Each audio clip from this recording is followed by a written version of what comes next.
Hey everyone, my name is Matt. Welcome to my shop. Today I'm going to show you how I make a dovetail drawer with half-blind dovetails in the front and through dovetails in the back. So let's jump right in. Okay, so before we begin actually dovetailing the drawer together, let me just talk about the steps I've taken so far to get the stock ready to go. So the first thing I did is I cut and fit my drawer fronts to the opening. They are perfectly fit right now. There is no space around the outside of them, and that'll give me a little bit of room later to flush up the tails to the drawer front, and that'll give me a little bit of a reveal around the edges so it's not so tight. But I want to keep it nice and tight right now so I have that room later. The other thing I've done is I've already ran my groove for the bottom panel in the drawer front, the sides, and the back material. And I've cut the drawer sides to just a square edge on one end, and I'm leaving them long. That way if I screw up one of the tails, I can just cut them off and start over again without having to basically throw my piece of side material away. Now the last thing I've done is I went ahead and I sanded the inside of the drawer front and both sides of the drawer sides so that my material is really at its final thickness. Because if you wait to sand those inside, at least on the drawer front, if you wait to sand the inside until later, you'll end up with a gap in your dovetails because the thickness of your drawer side is technically getting smaller because you're sanding it away.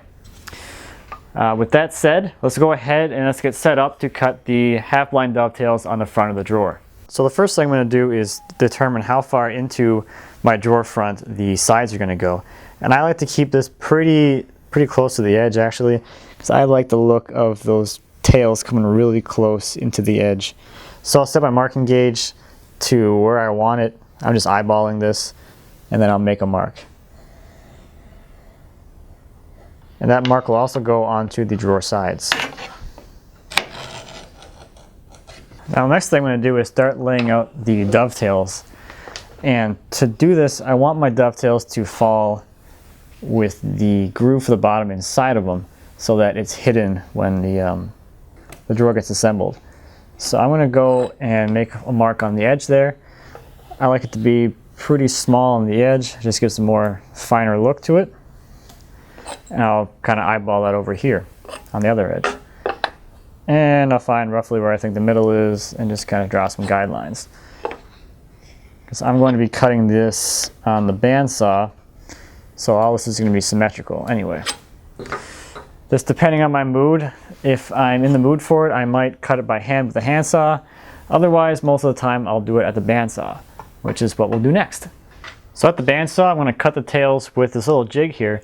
This is just a scrap piece of plywood that is cut to the same angle as my dovetail marker, which is a 1:8 rise over run ratio, or about 7¼ degrees or so. And it has just a little hook on the end here, so I can hook my workpiece on the end of the jig, and then I can ride the whole thing along the fence, and that'll give me my nice dovetail angle. And the nice thing here is you can just flip the board over and run the other side, and now you have a nice symmetrical dovetail. And the other thing I'll do, at least I would do normally, is I would have all the drawer stock for all of my drawers if I'm doing more than one drawer, and I would cut them all at once at this one step here. So that's going to save me a lot of time.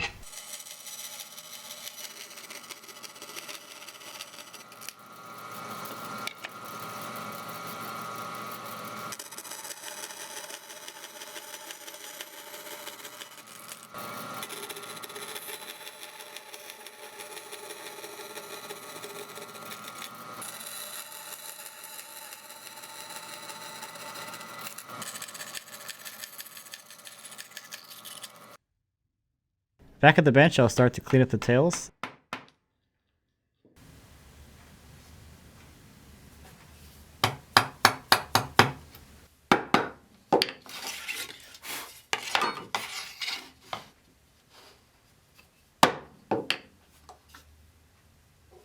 I start by using a wider chisel to better define the scribe line. This makes it harder to skew the narrower chisels that I'll be using. I'll remove as much of the material as I can from in front of the scribe line before setting my chisel into the line and chopping down. Once the tails are all cleaned up, I can transfer the layout to the drawer front. So I'll set my drawer front to the same height as the side of my hand plane. That way when I bring my drawer side in, I can rest it on top of the drawer front and the plane, and I'll have a nice platform for me to be able to apply a little pressure to clamp it down and then transfer the tails to the pins. here's where having that groove cut ahead of time comes in really handy, because you can cut a little scrap piece of wood, stick it in the groove in the drawer front and then in the side, and now you have your alignment top to bottom completely set. And then all you have to do is adjust it so that it is in line with the baseline that you described on the drawer front. Now another way you could do this would be to create a rabbet on the back of the drawer side. That way you wouldn't have to do any alignment. You can just rest it right on top of the piece and you'd be good to go. I used to do that. Don't do it anymore because it's just an extra step. And I feel pretty comfortable with my ability to get this lined up. So what I'm trying to do here is to get the drawer side, the tails, to be covering the line that I drew beforehand, and that will be my final alignment. And then I can just transfer the locations here with my knife.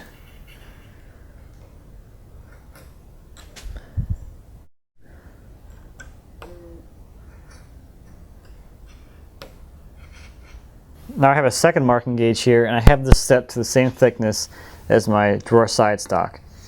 And I'll use this to make a mark on the inside of the drawer front, and that'll indicate how deep I need to cut my pins. Now to make things a little easier, I'll take a square and I'll transfer these tail locations down to the face here so I know where to remove my waste from. And I'm just using my knife again for that. Now I'm going to go to the drill press and remove the majority of this waste over there. So on the drill press, I use a Forstner bit to remove most of the material here. And you'll see my scribe line is down here, and I stopped a little short because I want to make sure that the point on the Forstner bit doesn't go through to the face of the drawer front. So with the bulk of the waste removed on the drill press, this process is going to go a lot faster than if you had just chopped it all out by hand. So I'll grab my chisels and I'll start chopping.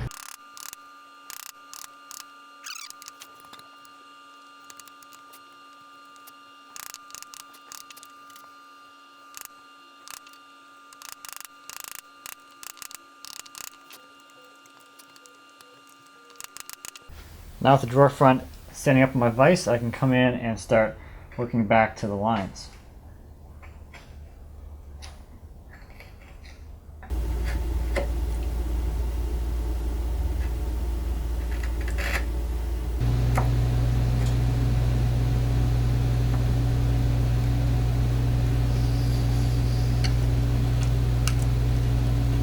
Now to make this paring cut along the side of the pin, the first thing I need to do is sever the fibers along the base here. Otherwise it's going to be really difficult to actually push the chisel through the work. So with the fibers separated on the bottom, the whole side here should just peel right off as you're going through here. There, see? Now for along the back here, I'm just going to chop down and kind of split the fibers here. Now this will only really work on a drawer or a dovetail joint where the depth here is not that much. This is only 5/16, so it's not that big of a deal. And this grain is fairly straight. If you had any kind of grain direction where it is traveling even like this way for sure, you will break this back part off. And your chisel won't track straight down either. Now as I'm going here, there's really only one face of this joint that matters, which is the face you're looking at right now. Everything inside of here is not going to be seen, and the only thing that matters structurally is the sides of the pins. So I am intentionally undercutting both this base here and this back bit here. That way when the joint comes together, I know that this area here and here are not going to get in the way of this joint fully seating, and it's going to be nice and tight around the outside, which is where you're going to see. And I'm getting as close as I can to this line before actually putting my chisel into it and chopping down. It also can help to skew your chisel a little bit, and that will help it go in the direction you want it to. Now that I'm pretty close to my line, I'll use a wider chisel, put it right in that knife line, and then I'll just gently, very gently tap down. I'm only going to go in a little bit, and the rest of it I'll take out with a chisel, or a smaller chisel. I'll just kind of come right in here and I'll just chop right down. This allows me to have more control over the cut, especially in this case because this grain is wanting to go out or away from me.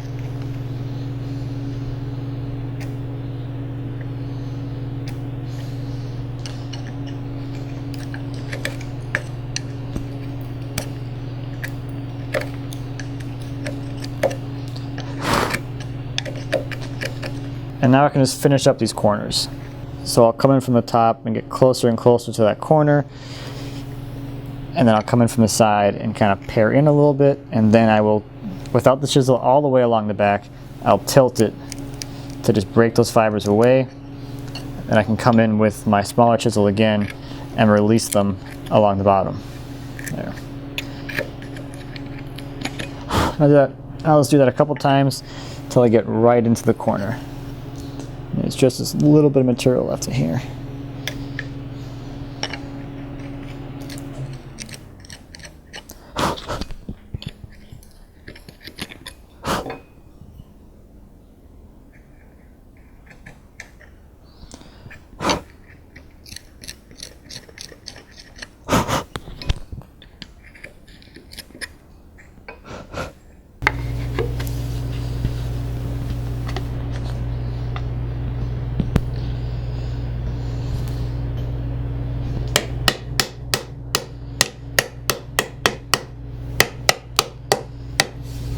You can kind of see on this side it's not fully seating, so we'll take a look and we'll see why it's not going down all the way. If I look underneath, I see there's still a gap on the underside, so if I pull this out again, I know it's not going all the way down. Now, there's a couple of things that we can look at here. It's possible that the bottom here is not either flat or it's angled towards the tailboard, which it looks like it is. So I'll just remove this little hump here. That should probably help a little bit. The other thing we can do to make it fit really easily is knock off these corners here. And that'll ensure that if there's any kind of weirdness going on down here in the joint, that this won't interfere. And this is all fine because this is all going to be inside the joint and you'll never see it. So just kind of give this a little chamfer here.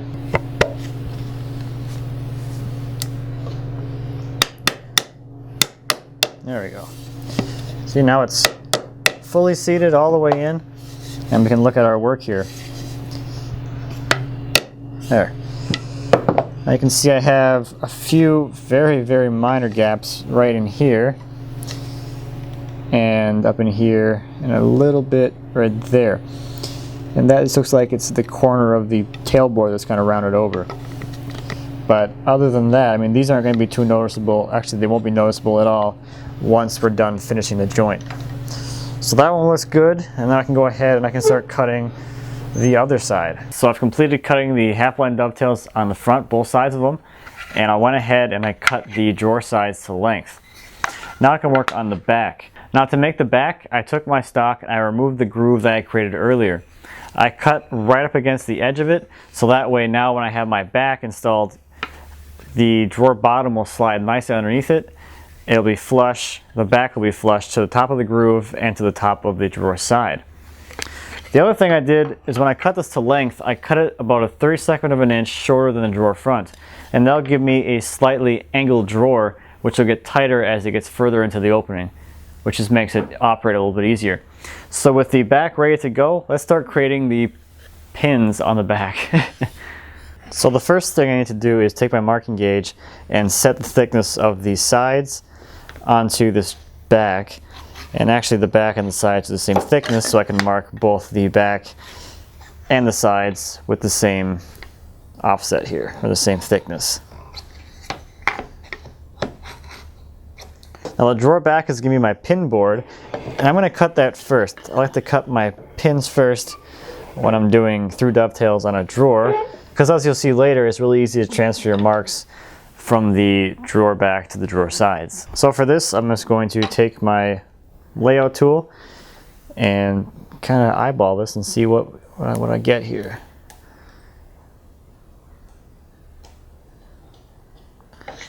I usually do some kind of offset asymmetric layout for my drawer backs. Now with those all laid out, I can start sawing my pins.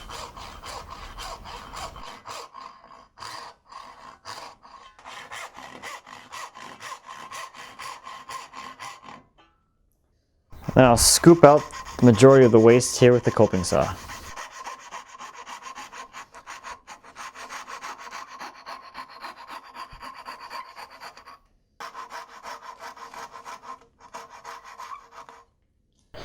Then I will do the same thing on the other side.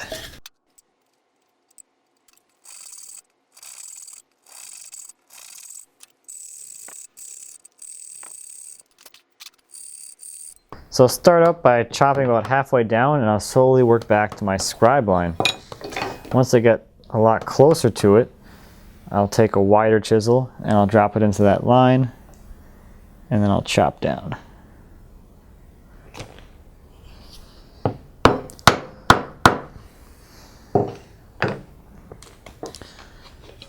And then we'll clean up along the edges here.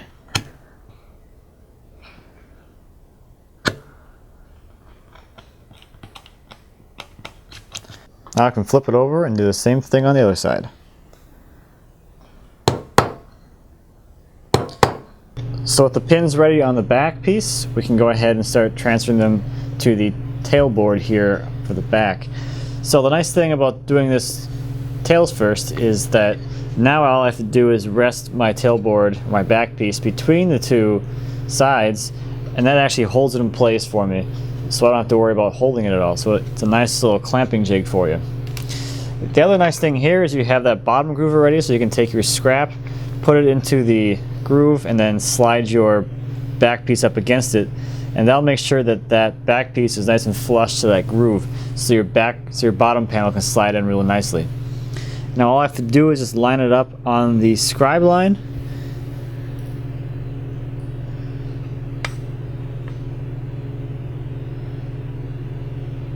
Now I'll apply a little bit of pressure from the top and then trace those out with the pencil.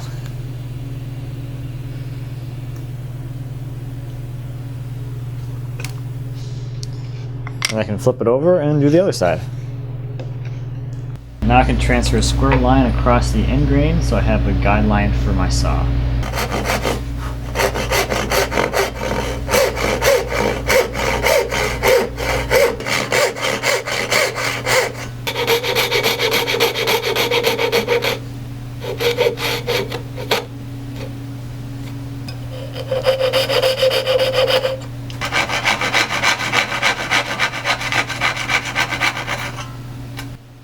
With the board secured in the leg vise, I'll chop and pare with the chisel to clean up this end.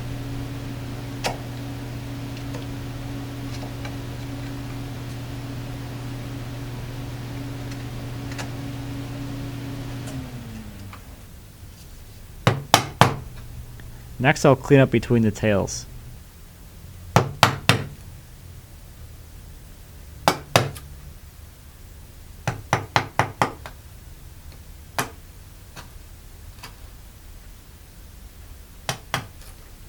Now I need to trim the tails to the correct width. The pencil line indicates the start of the tail, so I need to remove all the material right up next to it. I'll use a chisel across the grain to clean this up.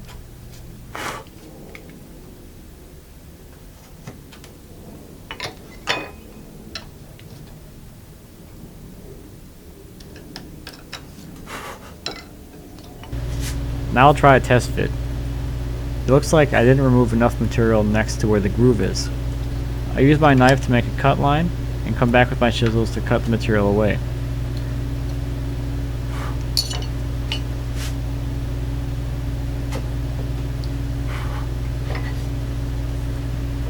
And now I'll try the fit again.